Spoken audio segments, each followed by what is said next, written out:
సభాధ్యక్షులు శ్రీ ప్రతాప్ రెడ్డి గారికి, ఈనాటి ముఖ్య అతిథి శ్రీ బ్రహ్మానందం పద్మశ్రీ గారికి, ఇక్కడ సభలో ఉన్నటువంటి పెద్దలు, సభ వేదిక పైన ఉన్నటువంటి పెద్దలు అందరికీ కూడా నా నమస్కారాలు. నేను నా గురించి మాట్లాడడానికి ముందు మొట్టమొదట శ్రీ ప్రతాప్ రెడ్డి గారిని, బ్రహ్మానంద రెడ్డి గారి గురించి 2 మాటలు మాట్లాడతా. ప్రతాప్ రెడ్డి గారు మాట్లాడినప్పుడు ఆయనలో ఉన్నటువంటి ఎనర్జీ చూస్తే, ఎనర్జీ అంతేకాదు అమేజింగ్ మెమరీ. 21 మందిని వాళ్ళు ఏ గ్రామం నుంచి వచ్చినారు, వాళ్ళ బ్యాక్గ్రౌండ్ ఏంటి అని చెప్పి ఇక్కడ నిలిచి చాలా ఎంతో ఉద్వేగంగా ఆయన చెప్తుంటే, ఆయన కోర్టులో ఎంత గట్టిగా వాదించగలడు అనేది మనకు అర్థమైంది. కోర్టులో ఆయన వాదిస్తే జడ్జిలు ఇంకేం మాట్లాడకుండా ఆయన మాట వినే పద్ధతిలో ఆయన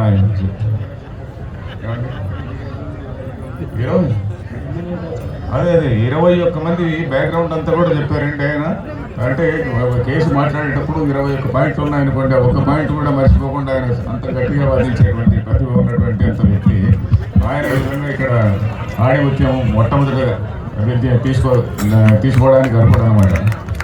తర్వాత శ్రీ బ్రహ్మానందం గారు మనకు తెలుసు, ఆయన తెలుగు రాష్ట్రాలలో చాలా గొప్ప ఆణిముత్యం. వారు కూడా అదేమిటంటే హాస్య నటుడికి హీరోకు ఉన్న తేడా గురించి మనం వారి గురించి చెప్పాలనుకుంటే, హాస్య నటుడికి హీరోకు ఉన్నటువంటి తేడా గురించి చెప్పాలంటే, హాస్య నటుడు మనలో ఉన్నటువంటి బలహీనతలన్నిటినీ కూడా తన బలహీనతలుగా స్టేజ్ పైన చూపిస్తాడు. మనలో ఎన్నెన్నో బలహీనతలు ఉంటాయి. ఆ బలహీనతలన్నింటినీ కూడా ఆయన స్టేజ్ పైన చూపిస్తే మనం ఆయన చూసి నవ్వుతాం, కానీ ఆయన చూసి నవ్వేదాన్ని కూడా మనలో ఉన్నటువంటి బలహీనతలే. ఉదాహరణకి ఆయన ఒక హీరోయిన్ వెంబడి పడతాడు. నాలాంటి పొట్టివాడు అనుకోండి, ఒక పొడుగా ఒక హీరోయిన్ వెంబడి పడతాడు. ఆయన అట్లా ముట్టుకోవడానికి చూస్తాడు, అది చూస్తాడు. ఆ హీరోయిన్ ఆయన ఏదో ఎవరో ఎలియానా కావచ్చు, మరొక లేడీ కావచ్చు, ఆ హీరోయిన్ ఆయన్ని కొంచెం దూరం పెట్టేస్తుంది, లేకుంటే దెబ్బ కొడుతుంది.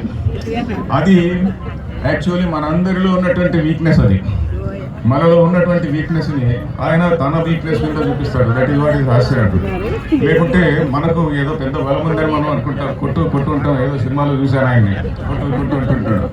ఆ హీరో వచ్చి దెబ్బ కొట్టేస్తాడు. దెబ్బ కొట్టే మన అందరిలో ఉన్న వీక్నెస్ అది. మనం అందరం కూడా చాలా స్ట్రాంగ్ అనుకుంటుంటాం. నేను కూడా నా మనవడితో కొట్టు ఉంటుంటాను, వాడు కొడుతుంటాడు నన్ను. సో ఆ విధంగా ఇంకా అలాగే కొంచెం బలంగా ఉన్నటువంటి మనిషి కొడితే నేను పడిపోతాను. సో మన హీరో ఏంటి, హీరో చూపించేటువంటి మన నిజ జీవితంలో ఉండేవి కాదండి. అది చాలా కల్పితమైనటువంటి, చాలా ఆర్కెస్ట్రేటెడ్, అంటే మన టోటలీ ఊహాజనితమైనటువంటివి. ఆయన ఇలా కొడితే 10 మంది పడిపోతుంటారు, లేకుంటే 100 మంది పడిపోతుంటారు. సో నిజ జీవితాన్ని నిజంగా అర్థం చేసుకోవడానికి హాస్యము అనేటువంటి హాస్య రసమే చాలా గొప్ప రసం. అలాంటి రసాన్ని పోషించేటువంటి బ్రహ్మానందం గారు నిజంగా ఆయన ఆణిముత్యం. ఇక నా గురించి చెప్పాలంటే, నేను చాలా చిన్నపల్లి నుంచి వచ్చినటువంటి వాడిని అండి. ఇక్కడే ఈరోజు పొద్దున్నే కూడా మా ఊరికి వెళ్ళొచ్చాను. మా ఊరి నుంచి 4 కిలోమీటర్లు రోజు హై స్కూల్కి వెళ్ళి చదువుకునేవాళ్ళము. నాకు 16 ఏళ్ళ వయసు వచ్చే వరకు మా ఊర్లో కరెంటు కూడా లేదు. సో గోడకు ల్యాంప్ ఉండేది. గోడకు ల్యాంప్ ఉంటే నేను ఒక సైడు, మా చెల్లెలు ఒక సైడు ఇలా నిల్చుకొని చదువుకుంటుండేవాళ్ళము. నాకున్నటువంటి మోటివేషన్ ఎక్కడి నుంచి వచ్చిందంటే, మాకు చిన్నప్పుడు మా బంధువులు ఎవరైనా వచ్చినప్పుడు, ఉదాహరణ మా మేనమామ ఆయన చిన్న పుస్తకాలు ఇచ్చేవాడు. ఏదో బాలల బొమ్మల భారతం, బాలల బొమ్మల రామాయణము, ఇలాంటి పుస్తకాలు ఇస్తే దాన్ని పారాయణం చేసినట్టు చదివేవాడు. దానివల్ల తెలుగు భాష బాగా వచ్చిందండి. చిన్నప్పుడు మాకు తెలుగు భాష బాగా వచ్చింది. ఈ ఊళ్ళో ఇంకొక లెక్చరర్ ఉండేవాడు, రాజగోపాలాచారి అని చెప్పని మా తెలుగు టీచర్ ఉండేవారు. మాకు తెలుగు ఎంత చక్కగా చెప్పాడంటే, గోరట్ల హై స్కూల్లో ఆయన చెప్పిన తెలుగే మాకు ఇప్పటి వరకు తెలుగులో నాకు మంచి జ్ఞానం ఉన్నది. దాని తర్వాత మళ్ళీ కొంచెం మిగతా భాషలపైన కూడా అభిరుచి కలిగింది అంటే ఆయన చెప్పినటువంటి తెలుగు. తర్వాత లైబ్రరీలో చేరడానికి మొట్టమొదటి ఆ కాలంలో ₹1 కట్టి ఒక మెంబర్గా చేరేవాళ్ళం. పిల్లల వాళ్ళకి ₹1 ఉండేది, పెద్దవాళ్ళకి ₹5 ఉండేది. మొట్టమొదటి ₹1 కట్టి మెంబర్గా చేరి చిన్న పుస్తకాలు చదివేవాళ్ళము. అప్పుడు పుస్తకాలు చదవడం అనేటువంటి అలవాటు వచ్చింది. అది కూడా ఒక ఫ్రెండ్ దీనిపైన ఒక ఫ్రెండ్ ₹1 కట్టరా అంటే రూపాయి కట్టేసామన్నమాట. అలాగే అనంతపూర్ లైబ్రరీలో ఉన్నప్పుడు, అనంతపూర్లో చదువుతున్నప్పుడు మాకు IAS IPS అంటే ఏమీ నిజంగా తెలియదండి. చాలా పల్లెటూరు నుంచి వచ్చినటువంటి వాడిని, ఏమీ తెలియదు. మాకు సుబ్బారావు గారని ఒక లెక్చరర్ ఉండేవారు.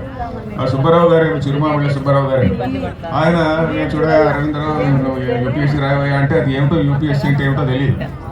అక్కడ మాకు అనంతపురంలో ఆరాం హోటల్ అనేది ఒకటి ఉండేది. ఆ హోటల్లో వెళ్ళి మేము కొంతమంది 1/2 చాయ్ లేక 2/3 చాయ్ ఇట్లా తాగేవాళ్ళం. ఆ సమయంలో కొంతమంది మేము రాస్తున్నాం అది వినేవాళ్ళు, అరే వీడు రాస్తున్నాడు నేను ఎందుకు రాయకూడదు అని చెప్పని నేను రాస్తే నాకు ఏదో వచ్చేసింది. నాకు ఐపీఎస్ వచ్చినప్పుడు మా ఫ్రెండ్స్ అందరూ ఆశ్చర్యపోయారు. So that is a different thing. So ఆ విధంగా నేను చిన్న అణిముత్యం అయ్యాను. కానీ నేను అనుకునేది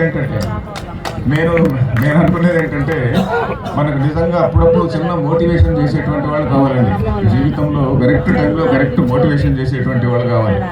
నేను లైబ్రరీలో చదువుకుంటా చూస్తున్నప్పుడు కూడా రోజు లైబ్రరీకి వెళ్ళేవాడిని.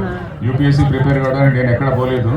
అనంతపురం లైబ్రరీలో ఉన్నప్పుడు అక్కడ గోపీనాథ్ గారు ఒక లైబ్రరీని ఉండేవాడు. ఒరే ఈ బుక్ చదువు అని చెప్పేటువంటి వాడు అనమాట. సో ఆ విధంగా మనకు మోటివేట్ చేసేటువంటి వాళ్ళు కావాలి ప్రతి ఫీల్డ్లో కూడా. సరైనటువంటి టైంలో ప్రాపర్ ఒక టీచర్ నడిపి అనేక మంది టీచర్స్ కూడా ఉండొచ్చు. ఆ టీచర్స్ చేయాల్సినది ఏంటంటే, అందరికీ నా విన్నపం ఏంటంటే, పిల్లల్ని బాగా మోటివేట్ చేయాలండి. పిల్లల్ని మోటివేట్ చేసి వాడికి ఏ రంగంలో వాడి ఎక్సలెన్స్ ఉందో దాంట్లో మనం మోటివేట్ చేయాలి. అందరూ ఎడ్యుకేషన్లో వచ్చి అందరికీ జాబ్స్ వస్తాయంటే చెప్పలేము. అందుకని ఇక్కడ పారిశ్రామిక రంగంలో ఉన్నటువంటి పెద్దవాళ్ళు కూడా చాలా మంది ఉన్నారు. ఆ ఫీల్డ్లో మోటివేట్ చేయగలిగినటువంటి వాళ్ళు ఎక్కడ మనం ఎవరిని ఏ ఫీల్డ్లో మోటివేట్ చేయగలమో అట్లా చిన్నప్పుడు మోటివేట్ చేసేవాళ్ళు ఉంటే చాలా మంది పైకి వస్తారండి.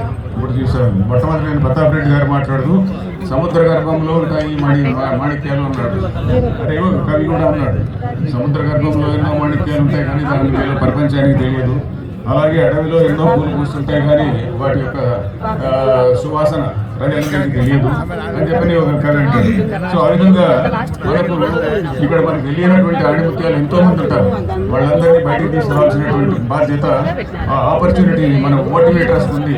కాబట్టి మన మోటివేటర్స్ అందరినీ కూడా ఆ ప్రజల్లో బాలల్లో బాగా వాళ్ళలో ఉత్సాహాన్ని పెంచి మనం ఏదో సాధించాలి, వాళ్ళలో ఉన్నటువంటి టాలెంట్ బయటకు తీసుకువచ్చే అవకాశం చేయాలని చెప్పి నేను విజ్ఞప్తి చేస్తూ నాకు ఈ అవకాశం ఇచ్చినటువంటి ప్రతాప్ రెడ్డి గారికి అందరికీ నా కృతజ్ఞతలు తెలుపుతూ సెలవు తీసుకుంటున్నాను.